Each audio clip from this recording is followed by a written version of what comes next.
Dios los bendiga, hermanos, Dios los bendiga y los guarde. Un gusto y un privilegio compartir con ustedes la palabra de Dios por estos medios, por mi perfil de Facebook de María Viches y por mi canal de YouTube, en el con Dios cada para nuestra aventura, ya que nos llamó de las tinieblas a su luz admirable, dándole gracias a Dios Padre, como siempre, en Cristo Jesús, por la vida, por la salud, por las fuerzas, por la perseverancia en su camino, y por todo lo que ha hecho en mí, por todo lo que aún ha de hacer, para volver a avanzar en su santo nombre. Le doy gracias a Dios por todo esto, en Cristo Jesús, en el cual también le pido que me ayude a predicar en esta hora su evangelio, para que su nombre sea glorificado, para que su nombre sea santificado, para que su nombre sea conocido por muchos y para que Él pueda hacer la obra extraordinaria, poderosa y extraña que hace en los corazones de los hombres, dándole vida eterna por medio de Cristo Jesús. Amén, amén. Bueno, hoy vamos a estar vamos a continuar con la carta a los romanos, ¿verdad? Vamos a estar en Romanos 1 del 16 al 32. Como son muchos versículos, hermanos y amigos, no voy a hacer el resumen que siempre hago. Si quieren ver el video anterior, por aquí, por mi canal de Facebook, en el Con de Dios, por mi canal de Facebook, por mi perfil de Facebook, perdón, de María Viches, o por mi canal de YouTube, en el Con de Dios, lo pueden ver. Entonces vamos a comenzar de una vez a leer la palabra en nombre del Padre, del Hijo y del Espíritu Santo. Ok. Vamos a estar leyendo primeramente Romanos 1, capítulo 1, de 16 y 17. Lo interpreto con la ayuda del Señor, Padre, Hijo y Espíritu Santo, y luego del 18 en adelante. Amén. Ok, que Dios Padre, Dios Hijo y Dios Espíritu Santo me ayuden en esto. En el nombre de Jesús se lo pido, amén, amén. Ok.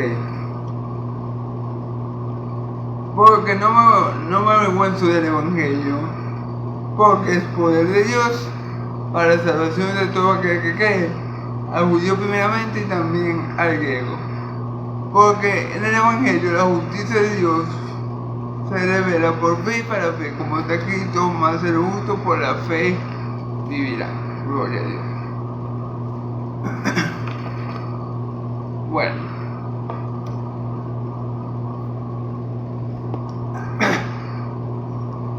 Fíjense bien, Pablo dice que no se avergüenza del Evangelio, porque no me avergüenzo del Evangelio. Pero si recordamos el libro de los Hechos, aquellos que me siguieron en la predicación del mismo, aquellos que vieron las lecciones, las prédicas, recordaremos que a Pablo le sucedió toda clase de cosas por causa del Evangelio. Por ejemplo, fue lapidado en Listra, fue echado de muchas ciudades. Ejemplo, cuando Pablo se convierte, él va a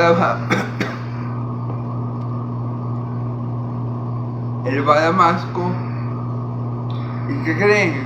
Cuando Pablo se convierte y va a Damasco, los judíos lo querían matar. Pablo tuvo que huir de Damasco.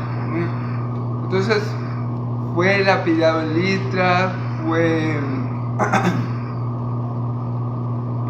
naufragó, le dieron latigazos, los romanos, en fin. Aunque Pablo dice que no se avergüenza del Evangelio, a pesar de todo lo que Pablo vivió a causa del Evangelio, él no se avergüenza del Evangelio.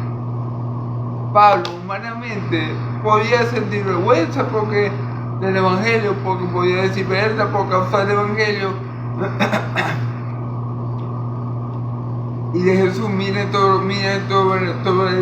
todo el sufrimiento que he experimentado. Muchos dirían, ¿verdad? Pablo, lo que es masoquista. Cualquiera que no tenga el Espíritu Santo y que no conozca la palabra dice, no, pero es que ese Pablo lo que era masoquista. Cualquiera hubiera dejado. Cualquier otro, cuando lo azotaron la primera vez ya no hubiera seguido. Entonces, ¿por qué este Pablo sufrió tanto y ha sufrido tanto hasta ahora por el Evangelio? ¿Por qué él puede decir con certeza, con convicción, con alegría que no se avergüenza del Evangelio? ¿Qué es lo que a Pablo le motiva a pesar de todo lo que le ha pasado, a pesar de todo lo que ha sufrido, a pesar de todo lo que ha soportado, de todo el mal que le ha sobrevenido, por causa del Evangelio? ¿Por qué Pablo tiene esta convicción, esta certeza y este gozo de decir que no se avergüenza del Evangelio? ¿Qué le lleva a Pablo, a pesar de todos los padecimientos que enfrentó y que aún le falta por enfrentar, a pesar de todos los maltratos hechos por su pueblo judío, por su pueblo Israel, por causa del Evangelio? ¿Por qué Pablo no se avergüenza? ¿Qué es lo que Pablo sabe? ¿Qué es lo que Pablo conoce? ¿Qué es lo que motiva a Pablo para que a pesar de todo eso él diga, pero aún así no me avergüenzo del Evangelio? Vamos a ver qué es lo que Pablo conoce, que lo mantiene en pie de lucha, que lo mantiene motivado a seguir predicando pese a todas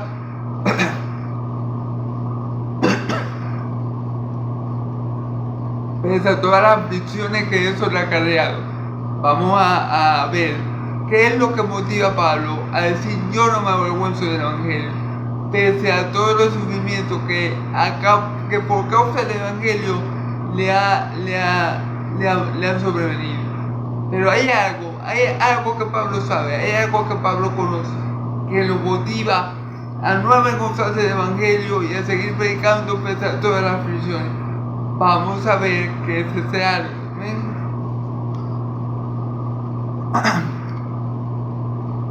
Porque es poder de Dios para salvación.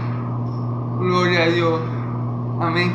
Porque es poder de Dios para salvación de todo que primeramente de judío y también de griego.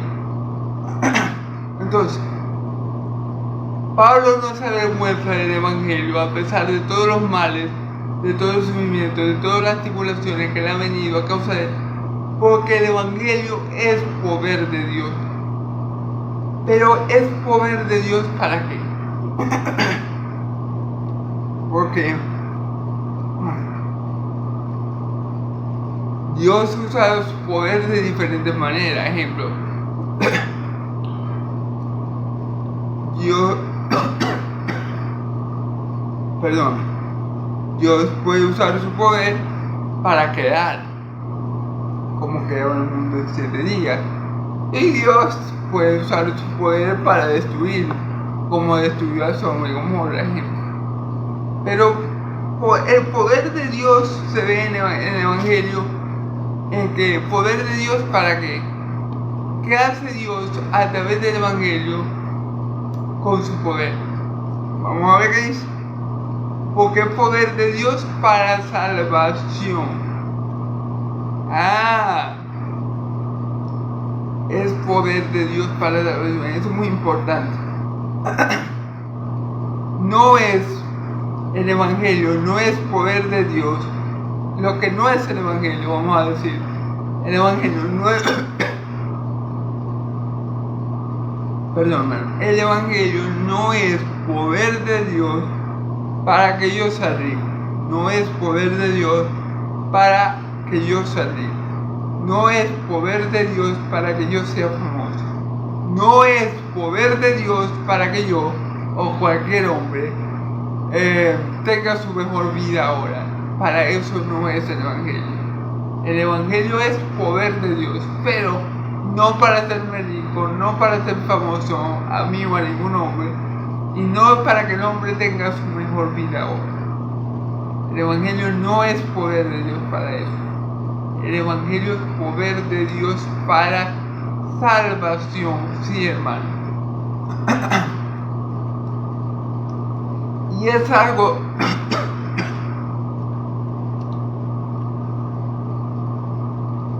perdón. Y es algo sorprendente porque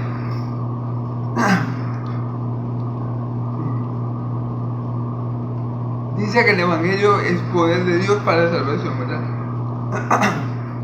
Imagínense ustedes el poder de Dios obrando para nuestra salvación. Es decir, por el poder de Dios fueron hechos todas las cosas, los cielos y la tierra, y todo lo que en ellos habita, ¿verdad? Entonces hay algo que Dios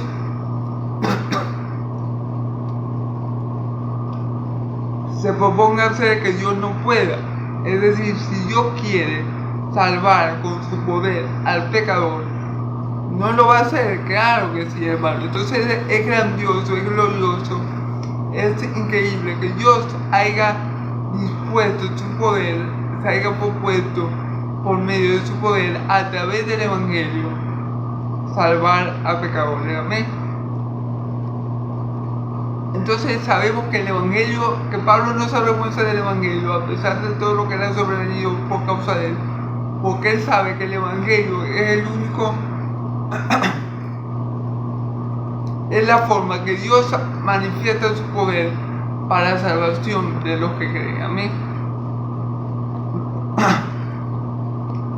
Entonces Pablo no se avergüenza porque él sabe que la única manera de salvarse del pecador, de que la única manera que el pecador pase de muerte a vida, que la única manera que el pecador pase de tinieblas a la luz de Cristo, que la única manera que el pecador cambie del señorío del diablo, que lo tiene cautivo, al señorío de Dios, que lo hace verdaderamente libre, es a través del Evangelio. Es creyendo el Evangelio. No hay otra forma, no hay otra alternativa, no hay otra manera que Dios haya manifestado su poder para salvar al hombre, sino a través del Evangelio. Entonces es como si Pablo dijera, por causa de la importancia del Evangelio, por causa de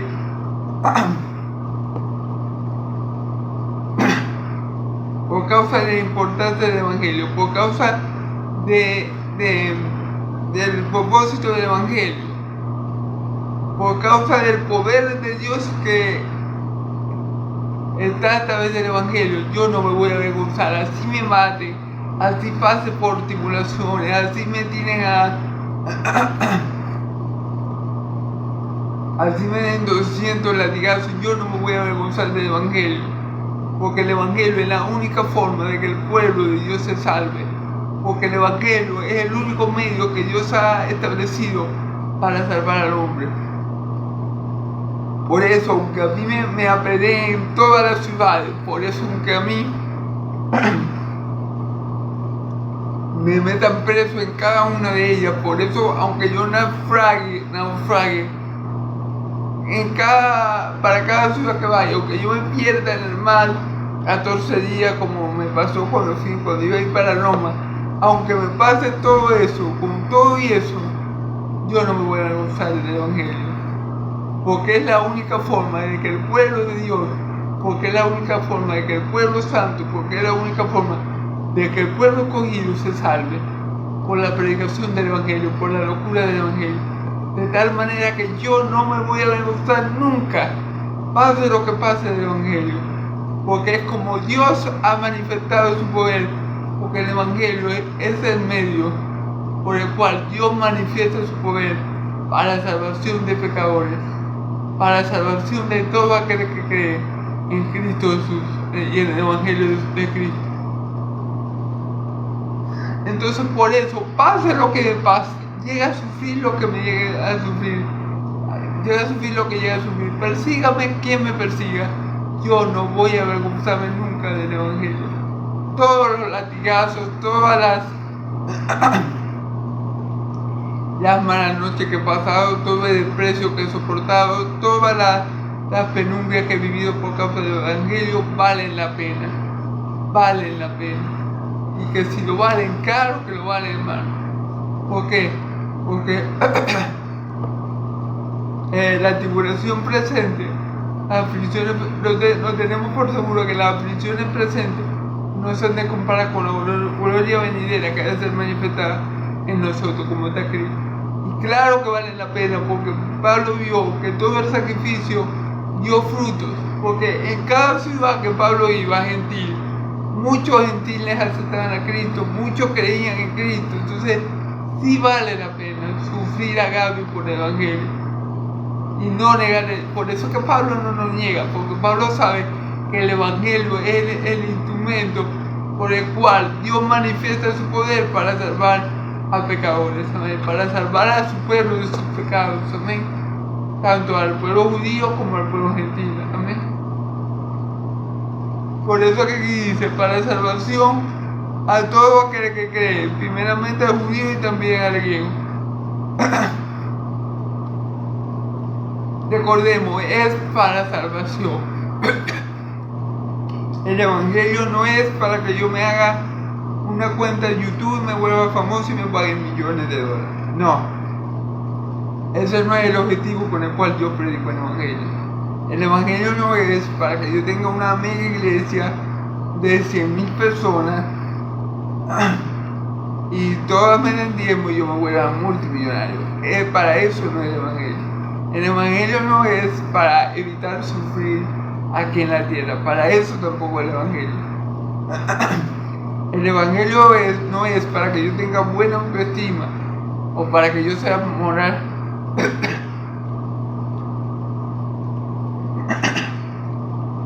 O para que yo sea una persona moralmente correcta. No.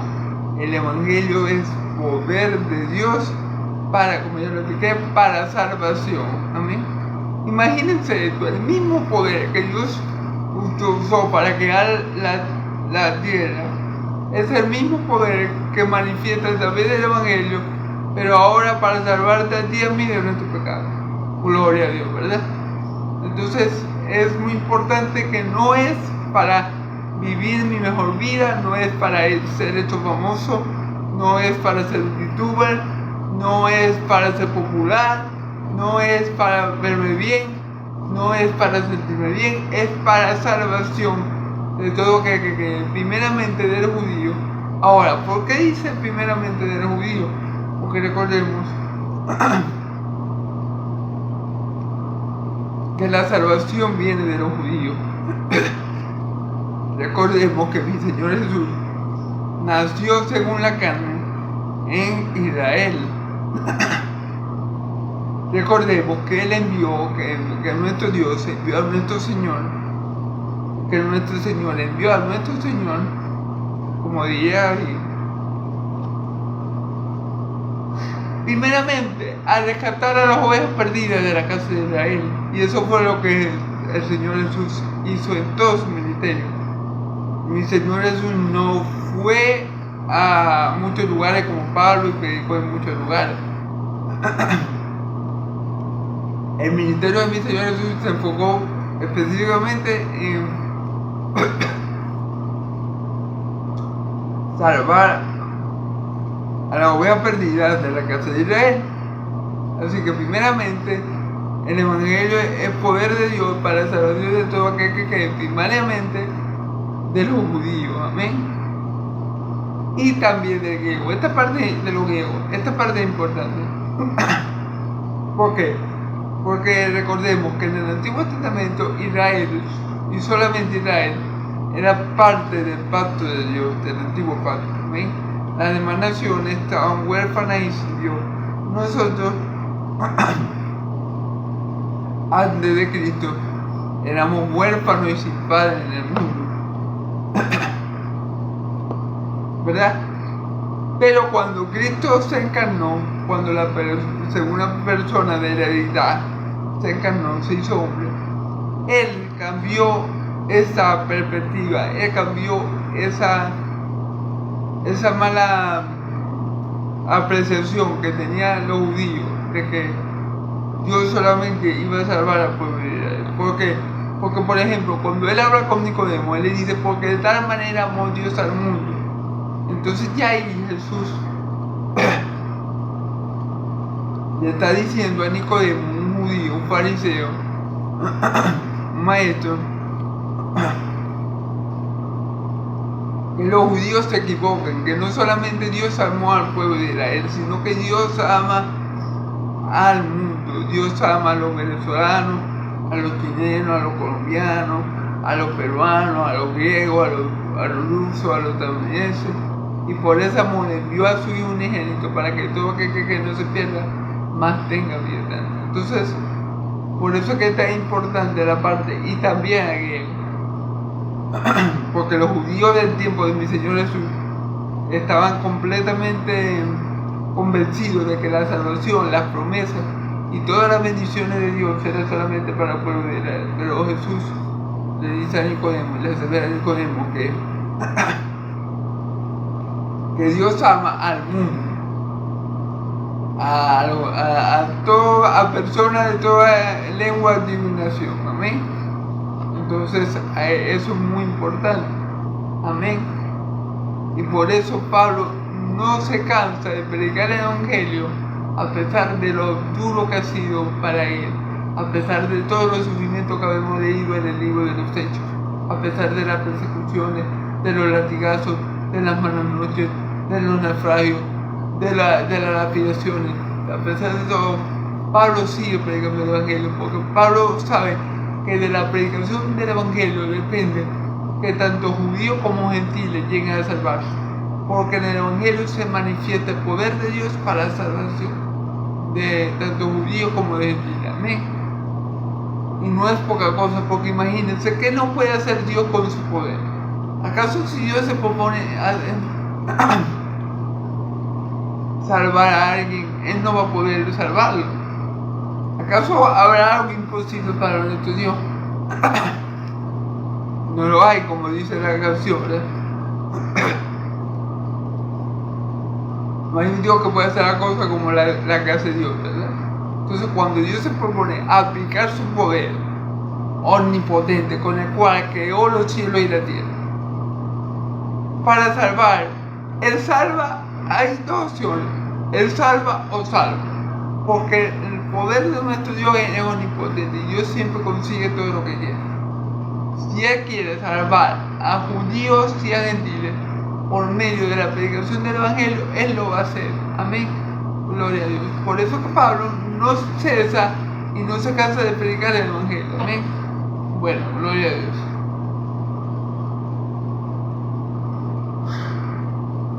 Ok. Versículo 17. Porque en el Evangelio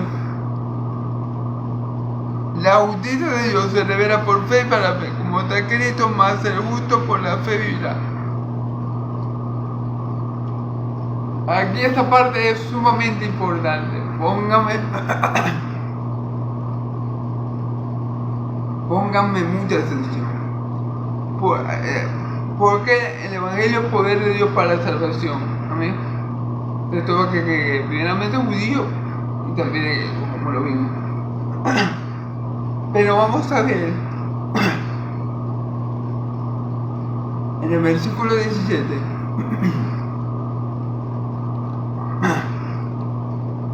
Perdón. Pablo le va a decir a los romanos por qué es que el Evangelio puede salvar. ¿Qué es lo que hace al Evangelio tan especial? Claro, es poder de Dios, pero vamos a ver la manera en la que el Evangelio nos salva. O qué hace, o qué manifiesta el Evangelio para que nosotros podamos ser salvos. Amén. Porque en el Evangelio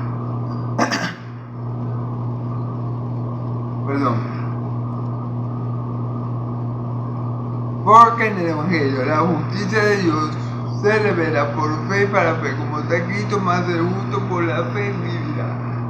Wow, fíjense bien. Porque en el Evangelio la justicia de Dios se revela. Vamos a ir por partes. Porque el Evangelio, la justicia justicia de Dios se revela. ¿Por qué el Evangelio poder de Dios para la salvación? Porque el Evangelio, la justicia de Dios se revela. Miren, para que nosotros podamos ser salvos,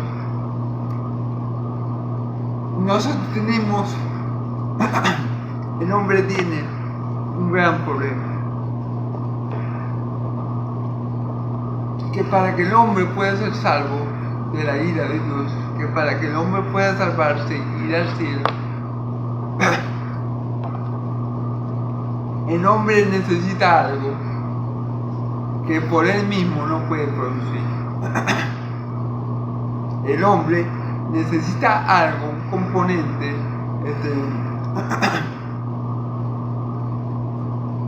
una cualidad. Necesita algo, tener algo que el hombre no puede producir. Y es la justicia de Dios, sí, hermano. Para que tú y yo podamos ser salvos y podamos estar algún día delante de Dios Padre. Amén. Glorificado, santificado completamente y bueno, en su presencia por toda la eternidad. Necesitamos algo que nosotros mismos no somos capaces y nunca hubiéramos sido capaces de producir, a menos que Dios no nos diera. ¿Qué es eso? La justicia de Dios. ¿Cómo así, hermano, que la justicia de Dios? Bueno, no, aquí no está hablando de la justicia de Dios con la que Dios castiga o juzga justamente las naciones. No está hablando de esa justicia. ¿Por qué? Porque en el Antiguo Testamento está claro que Dios es justo. Y muy claro. O sea, en el Antiguo Testamento Dios manifiesta ampliamente su atributo de justicia. Como por ejemplo, cuando castiga a Egipto por tener a su pueblo esclavizado 400 años. Como por ejemplo, cuando destruye el mundo con agua, porque ya era demasiado el pecado. En fin, la justicia de Dios, el atributo de Dios, de su justicia siempre se ha manifestado en el Antiguo Testamento. Entonces no es esa justicia la que se revela en el Evangelio. La justicia que se revela en el Evangelio, y escuchen bien, es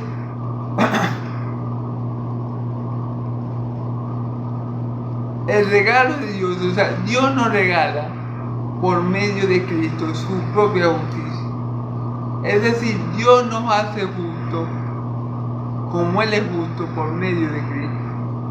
Dios nos da como don la justicia de Él mismo para que nosotros podamos estar de pie delante de Él por medio de Cristo Jesús. Amén. Entonces esa es la justicia que se revela en el Evangelio, que no se había revelado en el Antiguo Testamento. En el Antiguo Testamento, como yo les menciono, obviamente la justicia de Dios no se exhibe ampliamente. Cada vez que el pueblo de Israel pecaba, Dios lo castigaba. Y Dios lo castigaba ¿por qué? Porque Él es justo. Ahí se ve la justicia de Dios para juicio, por así decirlo. La justicia de Dios que en su castigo, en su ira. Pero no es esa justicia la que se revela en el Evangelio. La justicia que se revela en el Evangelio es la que Dios le da al pecador su misma justicia para que el pecador pueda estar delante de Él. Porque recordemos, hermano,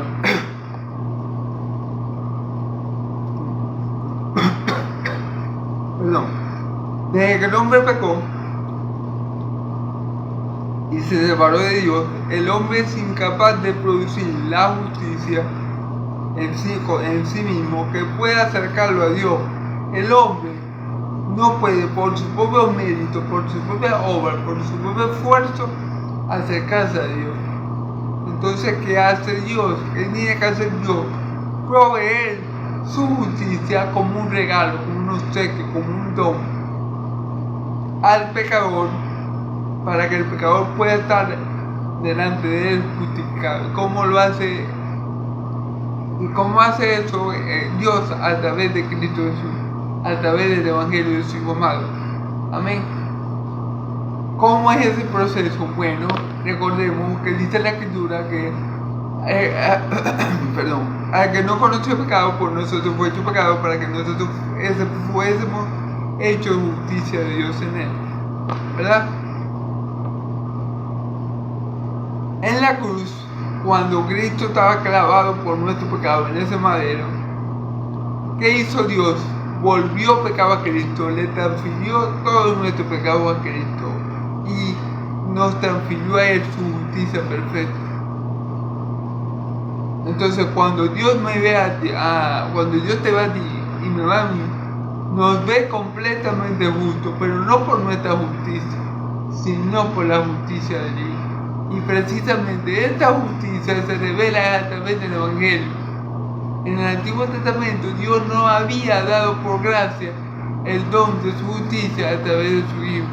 No, fue a través de Cristo que se manifestó a todo aquel que cree la justicia de Dios por medio de Cristo, para que seamos justos como Dios es justo, para poder estar algún día delante de Él. Amén. Espero no haberme enredado mucho y que me haya entendido el punto. El punto es que yo soy justo no porque yo haga obras buenas, no porque yo vaya a la iglesia, no porque yo predique, no porque yo ayune, no porque yo vigile, no porque yo sirva a diferentes ministerios en la iglesia. No, yo soy justo delante de Dios porque Dios me ha dado como obsequio, como regalo, por su pura gracia, cuando yo creí en Cristo, la misma justicia que tiene el Hijo, la justicia perfecta del Hijo. Y cuando Dios me ve a mí, me ve a través del Hijo. Y por esa justicia del Hijo, por esa justicia que yo no me gané, que yo no me sudé, que yo no me esforcé por perfeccionar, pero Cristo sí, por esa justicia que yo soy salvo, amén. Pero esa justicia se manifestó, o se hizo manifiesta, o se hizo visible a través del Evangelio, amén. Se revela por fe, claro, se revela por fe, porque cuando tenemos fe en Cristo, en su obra, en la cruz del Calvario,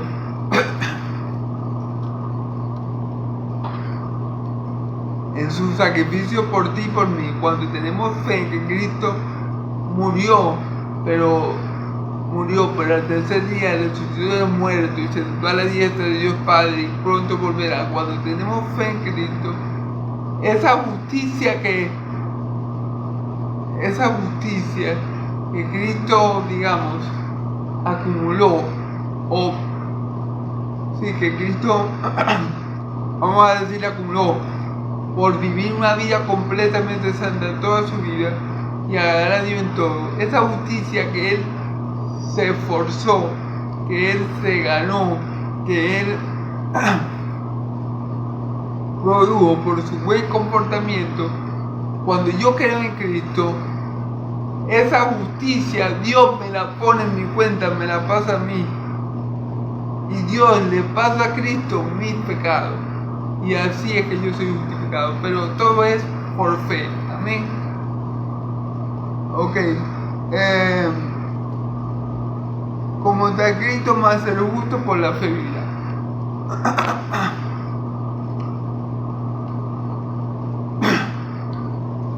Y aunque como estamos diciendo, esta justicia se nos es manifestada a nosotros a través de Cristo, la justicia de Dios por medio de la fe, la justicia que me hace verdaderamente salvo, la justicia que me permite estar de pie delante del tribunal de Dios, limpio, completamente redimido y santificado, porque esa justicia a través de Cristo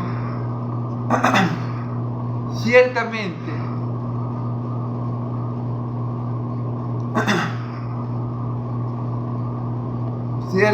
dice, se revela por fe y para fe.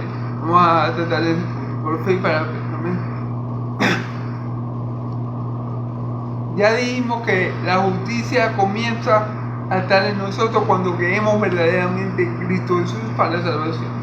Cuando lo confesamos como Señor, cuando verdaderamente el Espíritu de Dios obra en nosotros y nosotros tenemos fe salvífica. Amén. En ese momento comienza, pero es por fe y para fe. O sea, comienza con fe. La justicia va a ser imputada por la fe y va a continuar por fe. O sea, lo que comenzamos por la fe, lo que Dios comenzó por la fe en nosotros, que fue darnos la justicia del Hijo, va a continuar así hasta que nosotros muramos y vamos al cielo con nuestro Señor Jesús. Es por fe, ¿verdad? Y sigue siendo por fe hasta que nos morimos. Y esa justicia va a seguir con nosotros hasta que nos muramos, porque vamos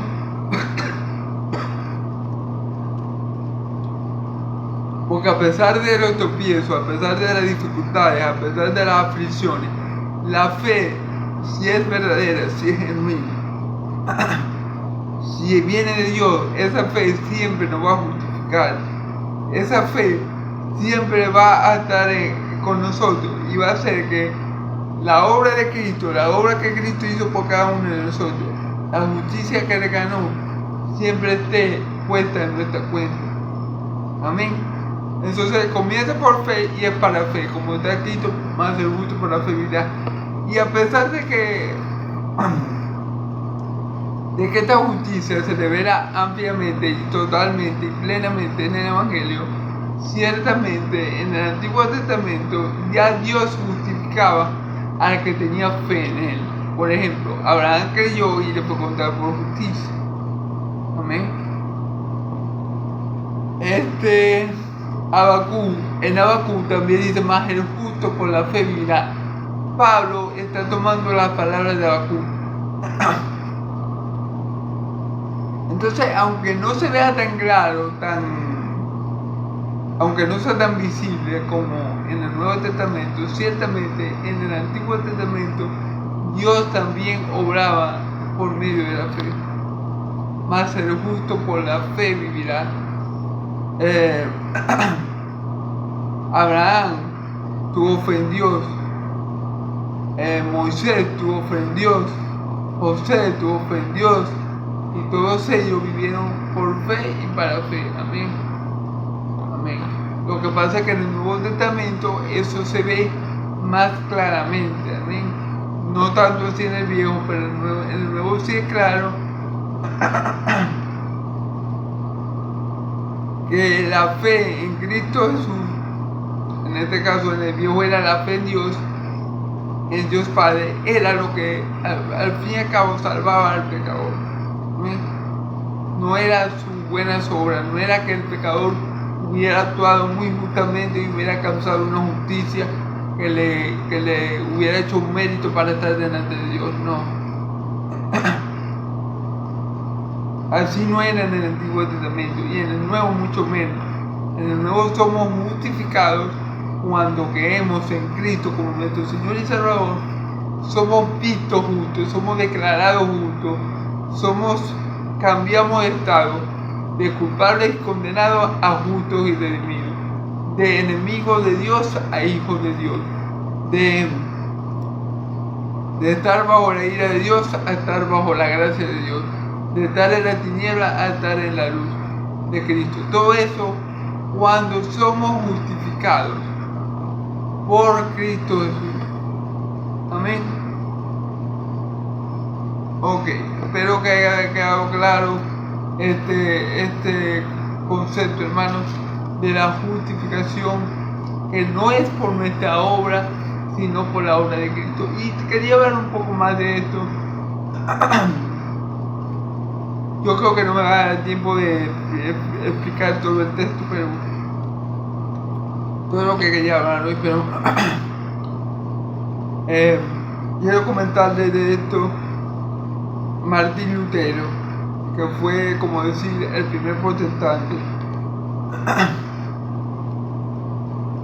que salió de la Iglesia Católica, porque la Iglesia Católica en el tiempo de Lutero, hermanos y amigos, ellos tenían algo que se llamaba las indulgencias.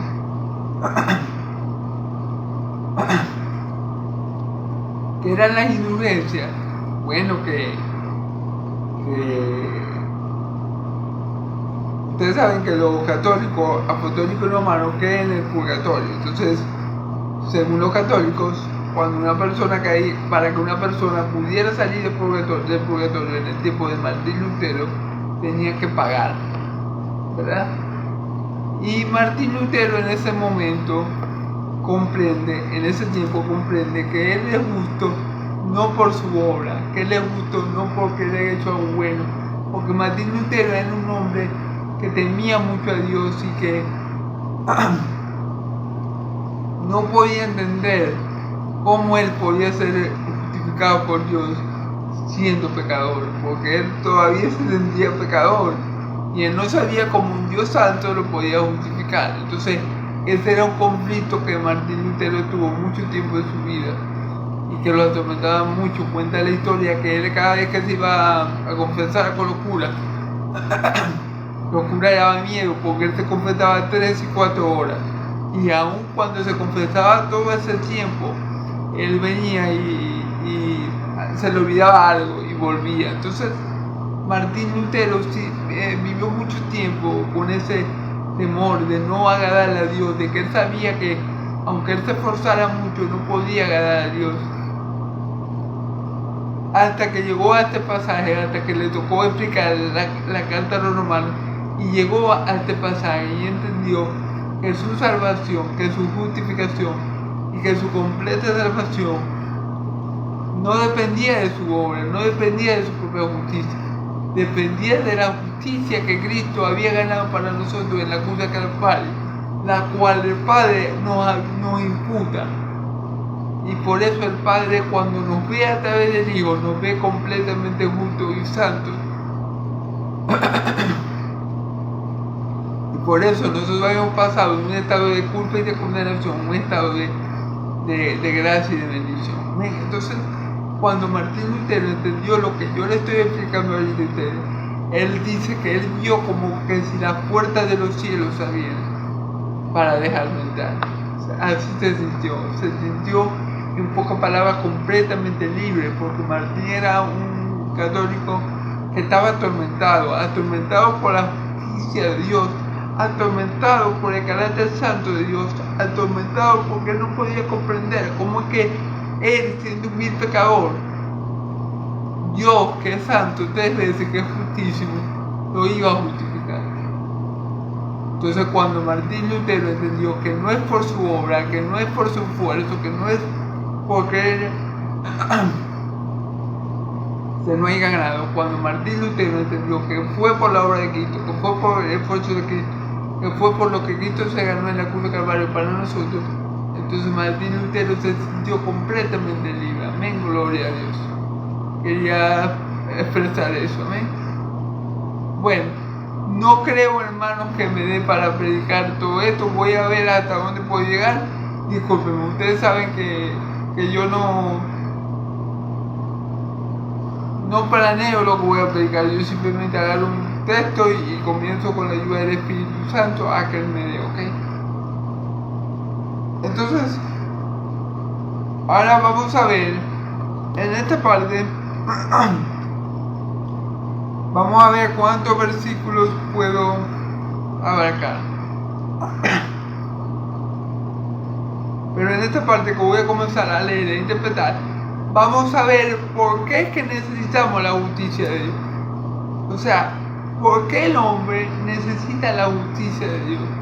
Que como le dije, nosotros no podemos producir la justicia de Dios, porque quiero que me entiendan. Cuando yo hablo de que Dios nos dio, de que Dios nos dio esa justicia equivale a ser justo igual que Dios. O sea, estoy hablando de una justicia que solo Dios puede dar. O sea, que yo no puedo producir por mi esfuerzo. Amén. Entonces vamos a ver por qué era tan necesaria esta justicia para que nosotros pudiéramos ser salvos. Voy a ir leyendo e interpretando, ¿ven? Porque ya, para aprovechar el tiempo, ¿ven? Porque la ira de Dios se revela desde los cielos contra toda impiedad e injusticia de los hombres que detienen con injusticia la verdad. Miren, antes de Cristo, voy a decir esto. Aquí dice que la ira de Dios, ¿verdad? Se revela desde los cielos, ¿verdad? Contra toda impiedad e injusticia de los hombres que detienen con injusticia la verdad. Cierto, obviamente es cierto. Disculpe, hermano, se me cayó un momento el internet. Aunque es completamente cierto, me quedé pegado. Disculpe. Bueno, leí a veces. Entonces, aunque es completamente cierto, vuelvo y repito, que aparte del pueblo de Israel, en el Antiguo Testamento ninguna otra nación conocía a Dios.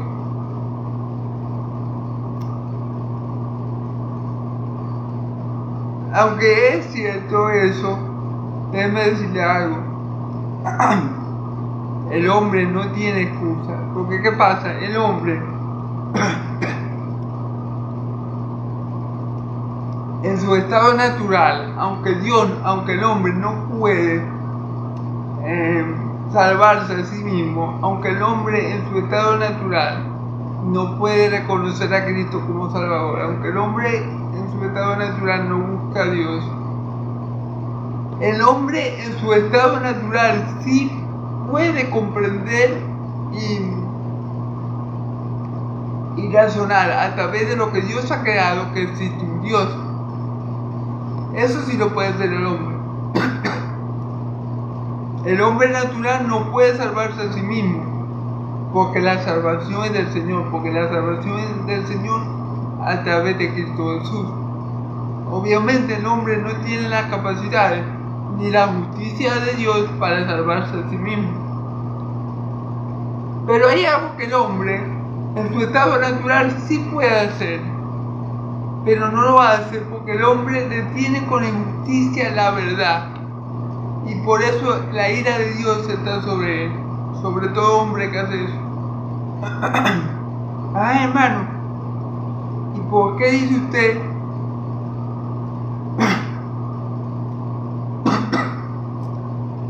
perdón? Hermano, ¿por qué dice usted que el hombre no lo hace?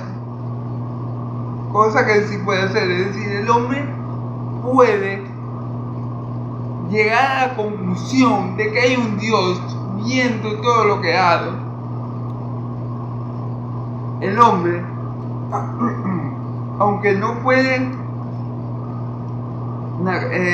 en su naturaleza caída, el hombre no puede conocer a Dios para salvación, o sea, de la forma que tiene que conocerlo para ser salvo y justificado, y que la justicia de Dios mismo sea imputada a él. El hombre sí puede conocer a Dios como su creador, pero el hombre en su estado caído es tan malo, es tan corrupto, es tan vil, digámoslo así la palabra, que ha rehusado, que ha negado esta verdad, que ha negado que existe un Dios, que ha negado que Dios es. Y no solamente que lo ha negado, sino que ha cambiado la gloria de Dios por la gloria de la criatura. Vamos a seguir viendo esto. Ok. Porque lo que Dios reconoce les es manifiesto porque le es manifiesto, pues Dios se lo ha manifestado. Fíjense bien. Porque lo que de Dios se conoce es el manifiesto, pues Dios se lo ha manifestado. Es decir, aunque ciertamente en el Antiguo Testamento las naciones que no eran del pueblo de Israel, o sea, las personas que no eran del pueblo de Israel,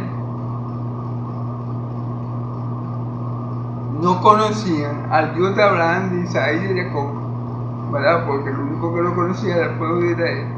Ellos sí podían percibir a través de lo creado que había un solo Dios omnipotente, creador y creador de todas las cosas. Pero el hombre, en su maldad, en su terquedad, en su necedad, le dio la espalda a ese Dios. Y por eso la ira de Dios está sobre los hombres. Les voy a poner este ejemplo. Los ateos dicen, no hay Dios, no hay Dios. Nosotros creemos que no hay Dios. Nosotros creemos que el universo salió de la nada, que el universo se originó por una casualidad y que no hay Dios. Eso se dice los ateos. Pero ¿qué es eso? Precisamente, eso es negar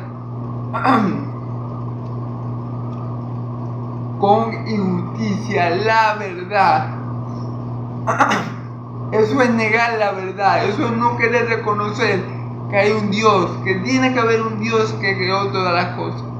¿Por qué? Porque Dios se manifestó, o Dios se ha manifestado a los hombres en la creación, en todo lo que Dios creó, en el cielo, en la tierra, en el mar, en todos los animales que se arrastran, que vuelan, que nadan. En todo eso está la huella de Dios. La huella de Dios. Y es imposible no verla. Entonces cuando un ateo me dice a mí, no, es que no hay Dios porque se formó todo de una explosión, de una casualidad, todo se comenzó de la nada, los monos se volvieron hombres y todo. Eso es lo que está haciendo la persona, detener con injusticia la verdad, y la ira de Dios está sobre esa persona. Hasta que la persona, si es voluntad de Dios, y si Dios tiene misericordia de esa persona llega a los pies de Cristo, él reconoce a Cristo como su Salvador y Dios le pasa la justicia de Cristo. Y ya la persona no está bajo la ira de Dios. Amén. Pero esos ateos que dicen, no hay Dios, porque todo se creó de la nada, de una casualidad, de una explosión, y todo se creó, y los hombres y los monos evolucionaron a hombres según ellos, ¿no? ¿Qué están haciendo ellos? Detener con injusticia la verdad, y sobre esa persona la ira de Dios está sobre esa persona, porque la ira de Dios se revela desde los cielos, desde el trono de Dios, sobre toda persona que le tiene con injusticia la verdad. Amén. Amén. Porque lo que de Dios se conoce le es manifiesto, pues Dios se lo manifestó. Dios en la creación manifestó parte de sus atributos, parte de lo que Él es, parte de sus características, parte de su personalidad. En la creación Dios se lo manifestó. Vamos a ver el versículo 20. Porque las cosas invisibles de su eterno poder, su deidad, se hacen claramente visibles desde la creación del mundo, siendo entendidas por medio de las cosas hechas, de modo que no tienen excusa.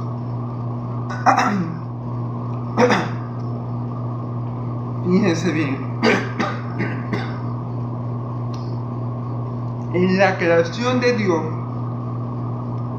se manifiesta quién es Dios, se manifiestan sus atributos. Por ejemplo, aquí dice que en la creación de Dios, en la creación, porque las cosas de Dios, las cosas invisibles de Él, su eterno poder y su belleza. En la creación se manifiesta su eterno poder, su omnipotencia y su divinidad. ¿Por qué? Bueno, porque solamente alguien powerful, alguien lleno de poder, todopoderoso, puede hacer un mundo tan perfecto y tan hermoso. Solamente alguien divino y todopoderoso puede hacer algo tan extraordinario como el cielo, los cielos de los cielos y la tierra y el mar. Amén. Solamente alguien todopoderoso y alguien divino puede hacer semejante creación. Amén. También podemos ver en la creación la sabiduría de Dios. Aquí no lo menciona Pablo, pero podemos incluir aquí también la sabiduría de Dios, porque Dios creó todas las cosas con un propósito. Entonces, en la creación uno puede ver que todo tiene un porqué y un para qué. Los árboles, sin los árboles no hay oxígeno, pero si el sol tampoco se da la fotosíntesis, y si no se da la fotosíntesis no hay oxígeno, y sin oxígeno no morimos. Entonces podemos ver que todo fue creado con una sabiduría fuera de este mundo, porque por ejemplo el sol está puesto en un lugar perfecto para que nos caliente, pero no nos caliente de más. Es decir, porque si acercamos un poco al sol, si el sol se acerca mucho a la tierra nos quema, y si se aleja mucho nos congelamos. Entonces Dios lo puso en el lugar perfecto para que nos dé el sol y recibamos su beneficio y no sus consecuencias, digámoslo. Entonces ahí se ve la sabiduría de Dios. Amén. Pero seguimos. Hay muchos atributos que se ven en realidad en la creación, no solamente la sabiduría y el poder y la divinidad, sino muchos más, pero para no hacerlo muy largo hay que seguir.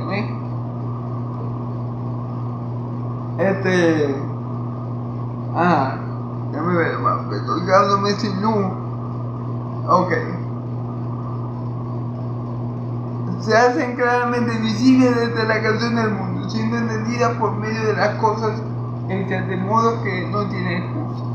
Amén. Nadie tiene excusa, hermano. Miren, no hay excusa. No hay excusa para no creer en Dios. No hay excusa. La gente que no cree en Dios, a pesar que ha visto todo lo que Él ha creado, a pesar de que Él ha visto todo lo que Él ha hecho, a pesar de que ve todo lo que Él hace, no tiene excusa. No se van a poder excusar y decir, no, pero es que yo no sabía que había un Dios porque la ciencia no lo certificó y yo no creo nada que no vea. Bueno, esa no es una excusa. Los ateos no van a tener excusa.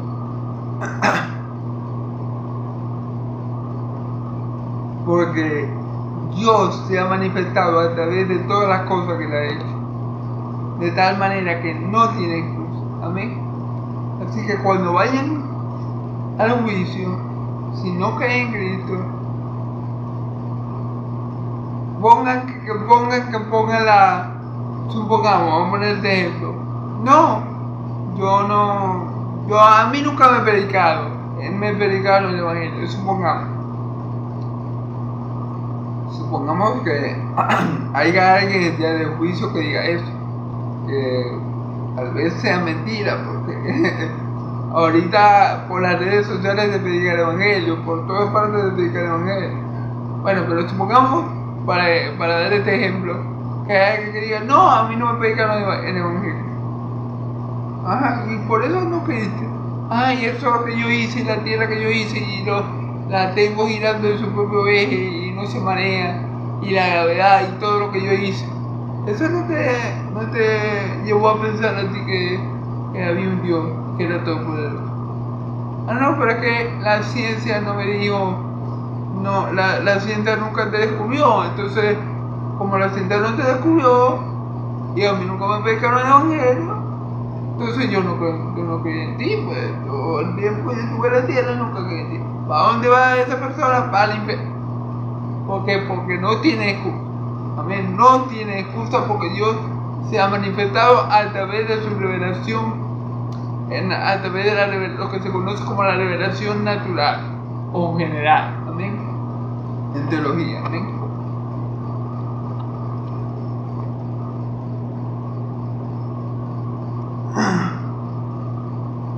Pues habiendo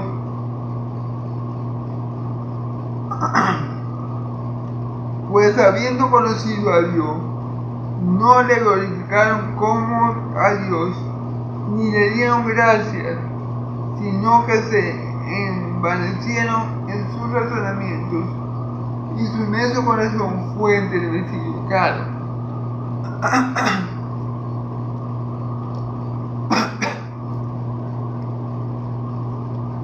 ¿Qué está diciendo aquí?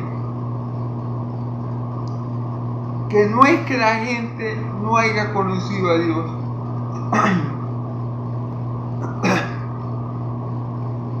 Que el ser humano natural puede ver por la creación que Dios es, pero él niega su existencia, él niega lo que Dios es, él niega lo que Dios ha hecho, él niega toda la obra de Dios, porque fíjense lo que pasa aquí, versículo 21. No le glorificaron a Dios, pues habiendo conocido a Dios, como lo conocieron, por la creación, por todo lo que creó, no le glorificaron como a Dios ni le dieron gracias. No lo alabaron ni le dieron gracias a Dios por todo el mundo bello que ha hecho. Y ellos conocían de ese Dios por medio de su creación, pero lo ignoraron, pero lo pasaron por alto, pero no quisieron glorificarle como tal. ¿A causa de qué? A causa de que, fíjense bien, sino que se envanecieron en su razonamiento y su necio corazón fue entenebrecido. Claro. No, pero, y que Dios, si Dios es una fantasía, y que un Señor que está en una nube y que hace milagros, y que Dios, y si hubiera Dios, ¿por qué hay tanta maldad? Si Dios es bueno, ¿por qué hay tanta maldad? Esa es una famosa pregunta de él. Si Dios es bueno, ¿por qué permite la guerra? Si Dios es bueno, ¿por qué permite que se violen los niños, por ejemplo? La pregunta de la maldad, que si Dios existe, entonces ¿por qué hay maldad? Entonces, eso pasa a la gente que hace preguntas necias y tontas, porque se envanecen y su razonamiento se oscurece. No, nosotros no necesitamos a Dios, nosotros somos todo suficiente. Más que Dios si yo puedo hacer las cosas por mi cuenta. Que Dios es alguien que ayuda a los débiles, alguien que solamente lo que no pueden hacer las cosas por sí mismo le invocan. Dios es una fantasía que el hombre creó, que la mente del hombre maquinó.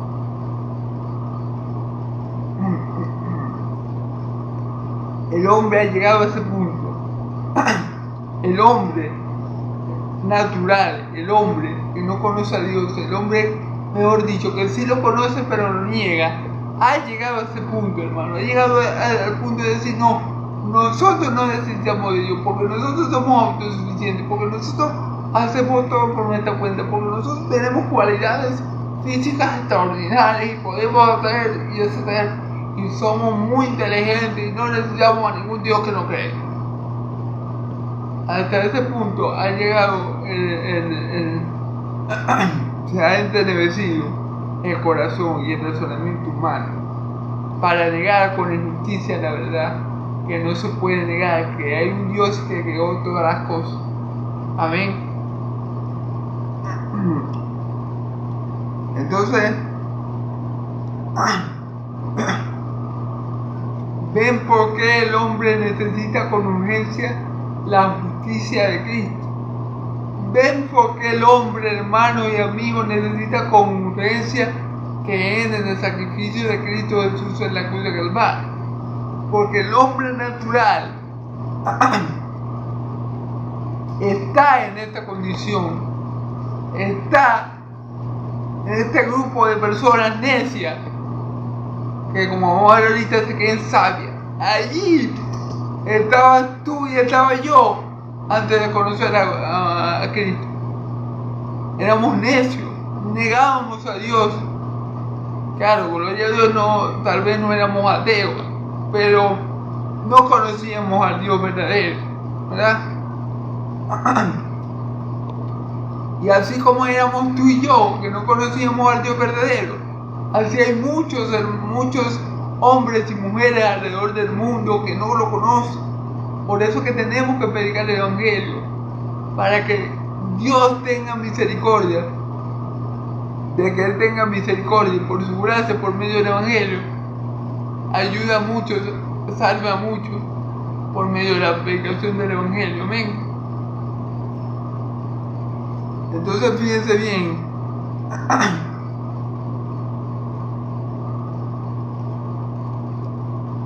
profesando ser sabios, se hicieron necios.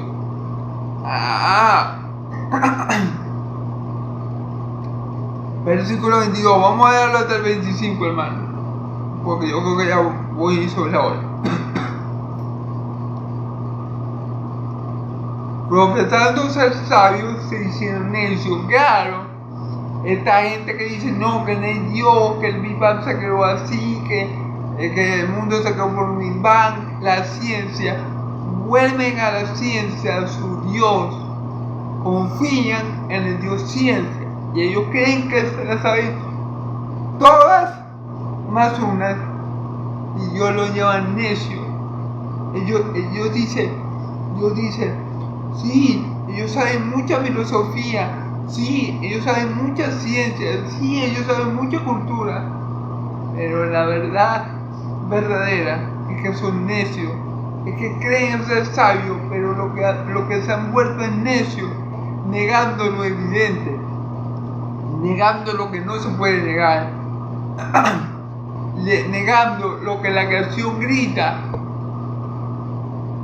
que existe un Dios omnipotente, un Dios divino, un Dios creador de todo. Eso no se puede negar.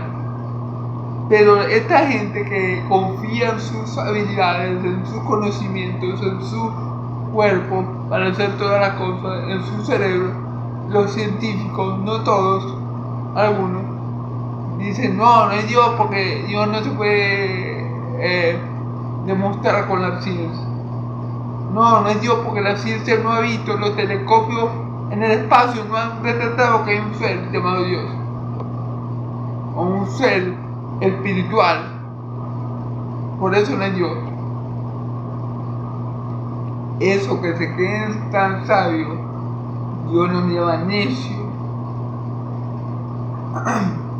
Amén.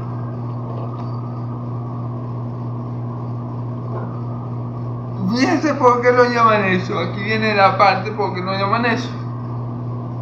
Dice, y cambiando la gloria de Dios corruptible con semejanza de imagen de hombre corruptible que abre de cuadrúpedo y de fíjense bien.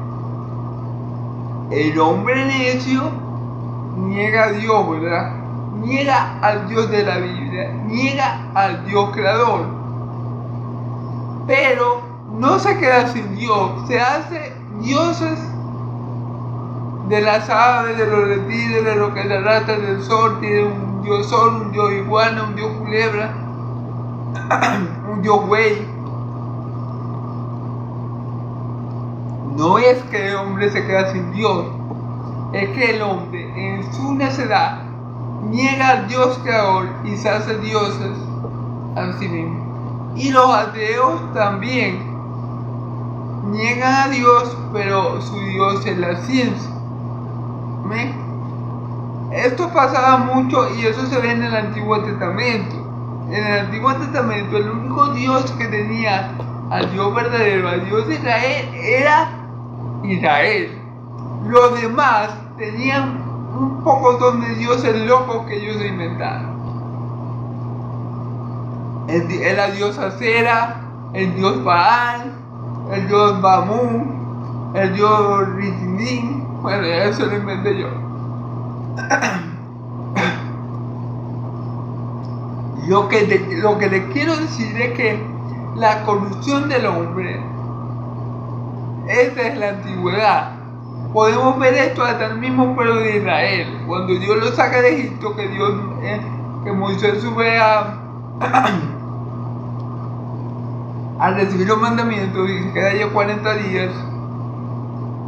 Ellos no hicieron un toro de oro y le llamaron Jehová.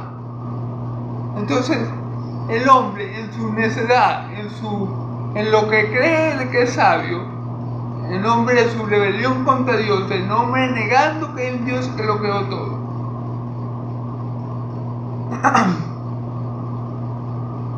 Se crea un Dios para sí mismo, de cosas que no son dioses, que son criaturas creadas por el Creador. Y a esas criaturas llaman Dios. Como les dije, en aquel tiempo los egipcios, en el tiempo del Éxodo, en el tiempo de Moisés, los egipcios tenían miles de dioses, Ra, Anubis, miles de dioses tenían los egipcios. Los babilónicos, en los tiempos de Mía, Daniel y eso tenían también miles de dioses. ¿Amén? Pero ¿a qué llaman ellos dioses neciamente? A cosas creadas, a cosas que Dios creó. Al sol, por lo menos, el dios de los egipcios. Los egipcios tenían un dios que se llamaba Ra, que era el dios sol, y tenía un dios que se llamaba Anubis, que era el dios que controlaba la noche.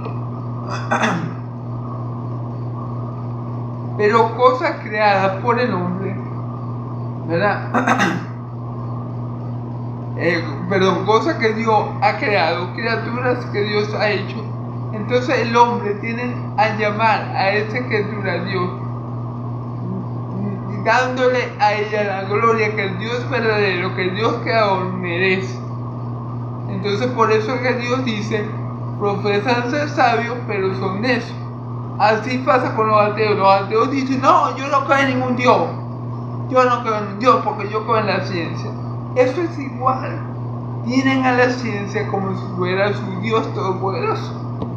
Y ya, ellos no tienen fe en ningún Dios, ni animal, ni nada, pero ellos tienen fe en la ciencia como si fuera su Dios. Eso es todo. Eso es todo. Amén. Pero así, en esta condición, hermano, que estamos leyendo, de necedad, de impiedad, de tener la verdad con la injusticia, de negar a Dios que creó todas las cosas y que su poder y su deidad son claramente visibles en todas las cosas hechas.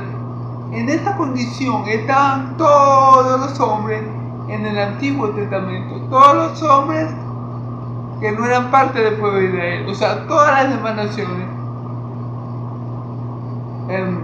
apartando al pueblo de Israel, habían caído, estaban en este estado de condenación, estaban en este estado de ira, porque la ira de Dios estaba con ellos. ¿Por qué? Porque ellos hacían miles de dioses, de iguana, culebra, qué sé yo, chivo, y se hacían dioses de eso, mujeres, hombres, y se hacían dioses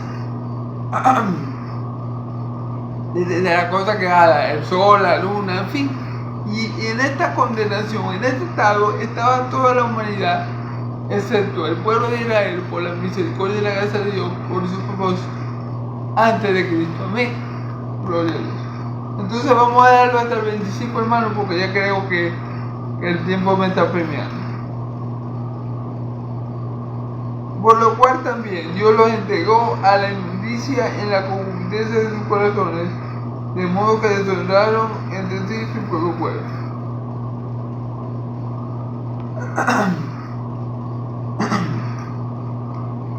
Ya que ellos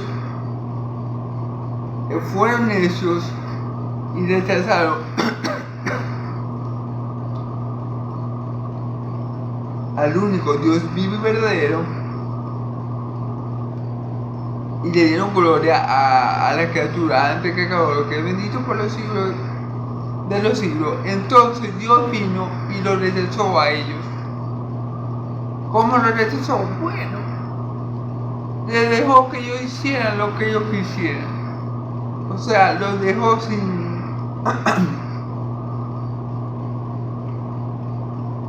les permitió que ellos hicieran lo que ellos querían hacer, por lo que tenían en su corazón.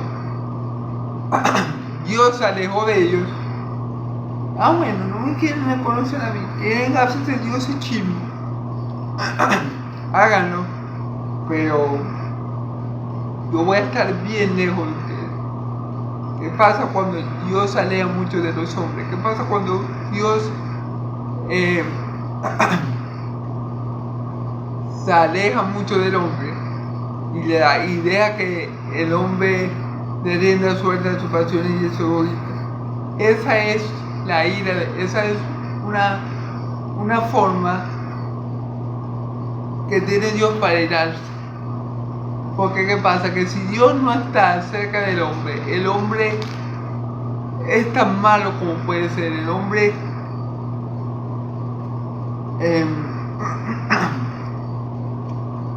sin la gracia de Dios deteniendo la maldad del hombre, el hombre es tan malo como puede ser, y llega a hacer cosas abominables, y llega a hacer cosas detestables, y llega a hacer cosas muy desagradables. O sea, el hombre no es tan malo como el hombre puede ser, por la sola razón de que Dios, en su gracia, en su misericordia, Dios controla a esa persona y no le deja cometer ciertas cosas.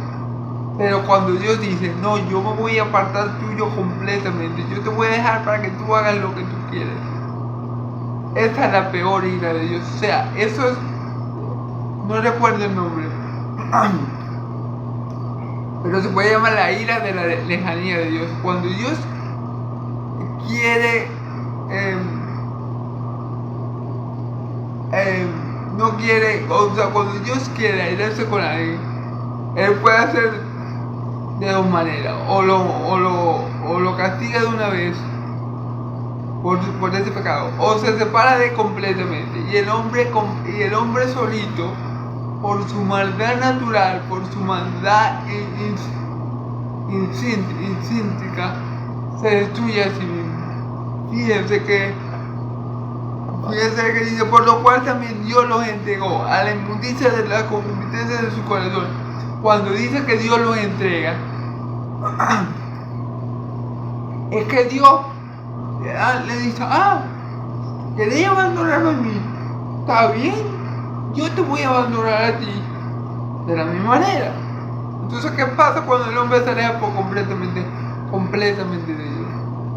El hombre se vuelve un animal, el hombre se vuelve una escoria, el hombre se vuelve lo peor de lo peor y comienza a hacer cosas completamente detestables. Es como lo que pasó en el arca de Noé, en los tiempos de Noé.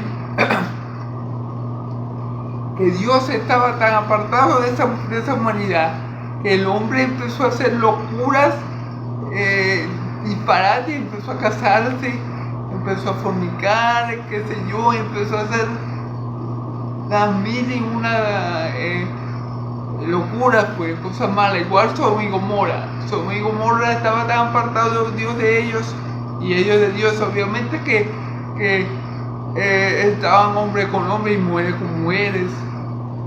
Entonces, todas esas cosas están en el corazón del hombre, o se crean en el corazón de los hombres cuando están demasiado lejos de Dios, o viceversa, cuando Dios está demasiado lejos de una persona, la persona se vuelve completamente depravada. Y fíjense bien que por esa depravación, ¿verdad? Dice la escritura, de sus corazones, de modo que deshonaron ante sí sus propios cuerpos. Ese fue el momento que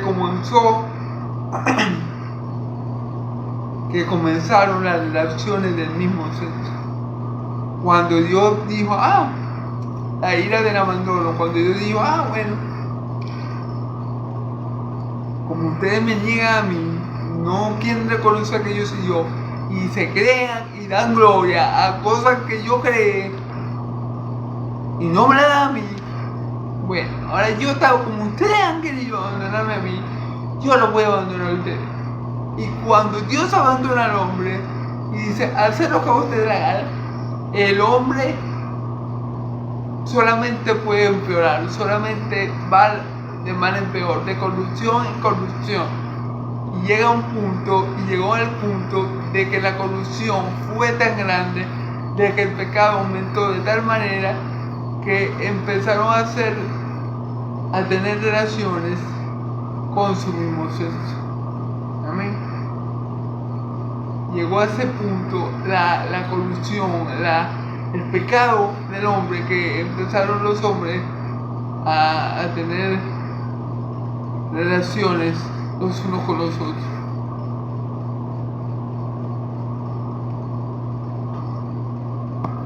Ya que cambiaron la verdad de Dios por la mentira, vamos a darlo hasta aquí. Honrando y dando culto a la criatura ante aquel Creador, el cual es bendito por los siglos de los siglos.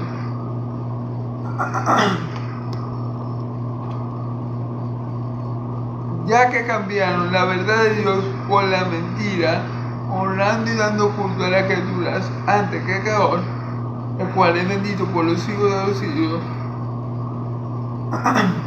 Ok. Cambiaron, fíjense bien. Ya que cambiaron la verdad de Dios por la mentira y honrando y dando culto a criaturas ante que acabó, el cual es bendito por los siglos de los siglos. Claro, eso es lo que hacen las personas. Esto es lo que hacían estas personas de la antigüedad. No le daban gloria al Creador, cambiaron la verdad por la mentira, dándole gloria a las cosas creadas ante aquel Creador, el cual es por los siglos de los siglos. ¿Ven? Por esto Dios los entregó a pasiones vergonzosas, pues aún sus mujeres cambiaron el uso natural por el que es contra la naturaleza. Ahí lo vamos a dar. Por eso Dios los entregó a pasiones vergonzosas, ya que ellos cambiaron el uso natural por el que es contranatural. Así como ellos cambiaron a Dios por la criatura y le dieron gloria a la criatura ante el Creador, Dios lo dejó para que ellos también, para que Dios los entregó, Dios les permitió que ellos también cambiaran el uso natural por el que es contranatural. Es decir, ya ahí comenzaron a cambiar a las mujeres comenzaron a cambiar a los hombres por las mujeres y los hombres por los hombres. Y los hombres por los hombres. Ahí Dios permitió que cambiaran el uso natural contra el que era, por el que era natural. Amén. Para castigo y perdición de ellos. Amén. Entonces, bueno, hasta aquí lo vamos a dejar hoy. Hasta aquí. Porque no sé cómo estoy de tiempo, no sé cómo voy en verdad y no quiero extenderme de más, ¿ok? Pero por esto es que el hombre natural necesita ser justificado. Necesita la justicia que viene de Dios por medio de la fe que es en Cristo Jesús. Porque el hombre sin Dios en su estado natural está en este estado de depravación, de corrupción, de inmoralidad, de pecaminosidad, de necedad, con un corazón entenebrecido. Por eso el único que nos puede dar la justicia que nos va a hacer acepto otra vez delante de Dios es nuestro Señor Jesucristo. El único que nos la puede dar, mejor dicho, es Dios a través del Evangelio de su Hijo amado Cristo Jesús. Amén. Entonces por eso la justicia de Dios, por eso en el Evangelio está esa justicia de Dios que todos los hombres necesitan. Amén. Para poder ser salvos y poder estar en presencia de Dios. Porque el hombre en su estado natural, como lo vimos del 18 al 25, ¿verdad? El 26, perdón, está completamente depravado, está completamente corrompido, hasta tal punto que llega un momento que Dios dice, bueno, ¿querés hacer lo que vos querés hacer?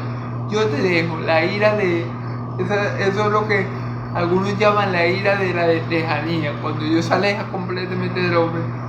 Es un castigo porque el hombre comienza a ser más y más depravado, por lo cual la ira de Dios no tarda en caer sobre ese tipo de personas. Amén. Como por ejemplo Sodoma y Gomorra. Amén. Como por ejemplo los tipos de Noé. Amén. Como por ejemplo, bueno, Egipto, pero Egipto no era, bueno, que yo sepa, o bueno, la Biblia no dice que los egipcios fueran tan depravados, pero me entiende lo que quiere decir. Por esto es necesario darle gloria a Dios por Cristo Jesús. Amén y amén. Gloria a Dios por Cristo Jesús, porque la justicia de Cristo se ha puesto en nuestra cuenta, por lo cual tú y yo somos justificados, tú y yo somos santificados, y tú y yo seremos glorificados para la gloria de Dios Padre en Cristo Jesús. Amén y amén. Dios me lo bendiga, hermano, Dios me lo guarde. Que tenga una feliz noche y un bendecido domingo. En el nombre de mi Señor Jesucristo. Amén y amén. Dios me lo bendiga y me lo guarde. Amén y amén.